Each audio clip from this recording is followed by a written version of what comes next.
I have a lot of stories around teachers. And teachers, if you can hear my voice now, or if you're listening to me 20 years down the road, please understand of the impact that you can have on people. It's unbelievable. Unbelievable. When my daughter was in nursing school at a Catholic university, very expensive, just across the river, I won't mention any names, her professor, the head of the nursing program, talked her out of nursing because she wanted to be a pediatric nurse. That girl was born wanting to take care of babies. She wanted to have lots of babies. She wants to take care of babies. I mean, she loves babies and kids. And so she's in nursing school, and her professor, the head of the program, said, "Oh, I tried to be a pediatric nurse. It's really tough. I don't know. I just don't know." So she quit nursing school. She's like, "I don't think so." And so she's like, "Well, I'll be an elementary teacher." I'm like, "Not at that university, you will not." We know how underpaid and underappreciated teachers are. So she switched, and then she came to her senses, thank you, Lord, with a little intervention. And she did end up being a nurse. And her first job was at St. Louis Children's Hospital, where she took care of these kids. God showed her the way, right?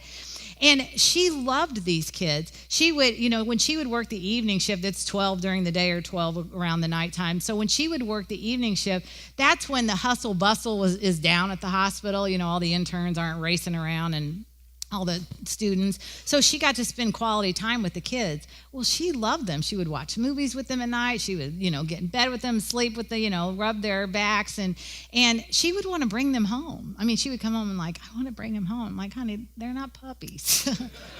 I'm sorry, you can't. So, but what was interesting was she loved being a pediatric nurse for the kids, but it was the parents that soured her. It was just awful what she would come home and talk about, and how these kids were completely neglected, but the parents showed up and they weren't neglected, not in the way they dressed, not in their hair, their nails, so it was very sad, the reality that she saw as a nurse. But this teacher almost directed her in an entirely different direction, and she's still a nurse and she loves being a nurse. So another story is about a high school boy. And he was meeting with his teacher about what to do after high school, and she said, "I got to be honest with you. You're just not that academically smart. So you really need to be finding something else to do. Maybe find a trade, find something that you're interested in, that you can make a decent living." And he listened to her. And he graduated, and he got a job that he hated, and he worked in it for 15 years, just kind of going through the motions every day. And they ended up closing down the company. So he lost his job. So he started applying for jobs around town and finally got an offer. And as part of the pre-employment physical, they did an IQ test. Guess what? He tested off the charts. He was genius level. Genius.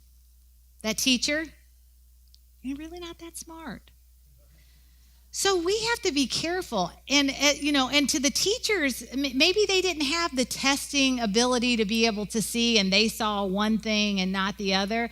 But whatever it was, that boy listened to their teacher. Because most of the time, we love and adore our teachers.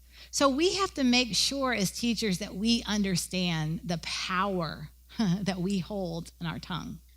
It's crazy.